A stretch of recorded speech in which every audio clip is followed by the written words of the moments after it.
लखनऊ, साल है 2025। एक जाने माने पत्रकार हैं राघव शर्मा, और उनके ही घर में हत्या हो जाती है। कोई जोर जबरदस्ती के निशान नहीं मिलते, लूटपाट का भी कोई मामला नहीं लगता, बस दीवार पर खून से लिखा एक शब्द मिलता है, सच। तो आज हम जिस स्रोत सामग्री को देख रहे हैं उसका शीर्षक है सच की कीमत, एक पत्रकार की हत्या। और ये सिर्फ एक क्राइम स्टोरी नहीं है, ये कहानी है कि जब सच ताकतवर लोगों के रास्ते में आता है तो क्या होता है।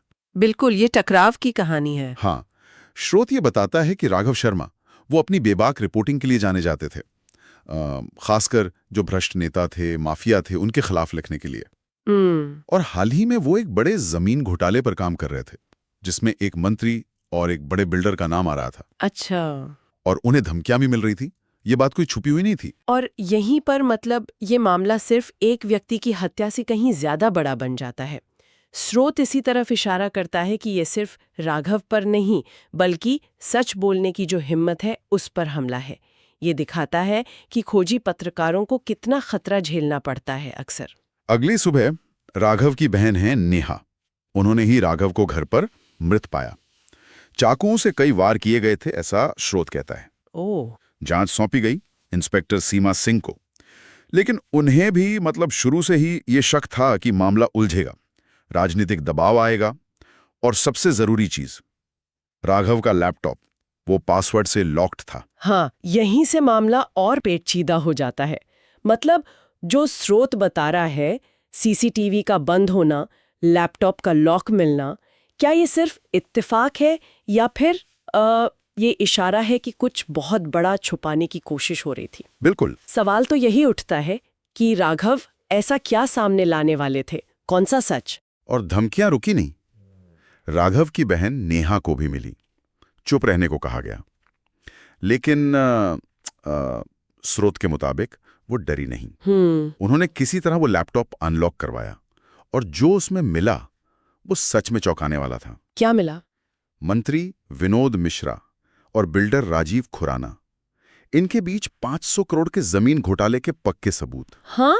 हत्या की साजिश का जिक्र, और तो और मीडिया को खरीदने की कोशिशों के रिकॉर्ड्स भी थे। बाप रे, पूरा का पूरा जाल। हाँ, और राघव बस इसी सच को सामने लाने वाले थे। तो फिर सिस्टम ने कैसे रिएक्ट किया? स्रोत क्या कहता है इस बारे में? वही हुआ जिसका डर था। इंस्पेक्टर सीमा सिंह पर दबाव, जांच धीमी करो, इसे आत्महत्या का रंग देने की कोशिश करो। ओ, आत्महत्या। हाँ, ये दिखाता है कि कैसे ताकतवर लोग सच को दबाने के लिए पूरे सिस्टम का इस्तेमाल कर सकते हैं। ये तो सत्ता के खेल का एक क्लासिक उदाहरण है, सच को दबाने की पूरी कोशिश। लेकिन नेहा ने हार नहीं मानी, हिम्मत दिखाई उन्होंने। स्रोत बताता है कि उन्होंने सारे सबूत लिए, एक वीडियो बनाया और इसे सोशल मीडिया पर डाल दिया। अच्छा। फिर तो देखते देखते वो वायरल हो गया। पूरे देश में हड़कंप मच गया।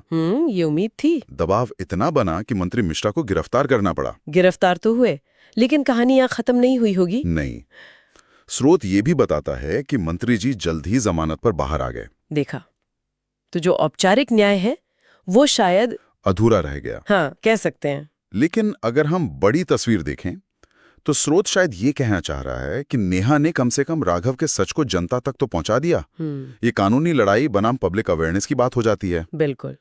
तो इस पूरी कहानी से, इस स्रोत से हम क्या लेकर जाएं?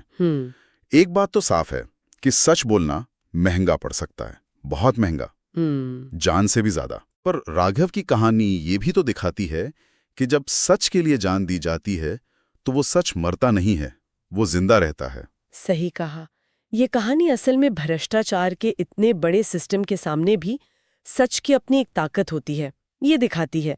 स्रोत यही बताता है कि भले ही पूरा सिस्टम झूठ को बचाने में लग जाए, सच को दफनाने की कोशिश करे, पर सच कहीं ना कहीं से, किसी न किसी तरह से अपनी जगह बना ही लेता है, सतह पर आ ही जाता है। और अंत में श्रोताओं के लिए एक विचार छोड़ जाते हैं जो इसी स्रोत से निकलता है।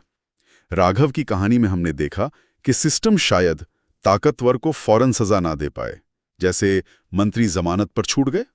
पर क्या इसका मतलब यह है कि सच हार गया, या सच को सिर्फ कुछ देर के लिए दबाया जा सकता है, मिटाया नहीं जा सकता? क्या सच किसी न किसी रूप में, चाहे कीमत कुछ भी हो, हमेशा सामने आ ही जाता है? सोचने वाली बात है।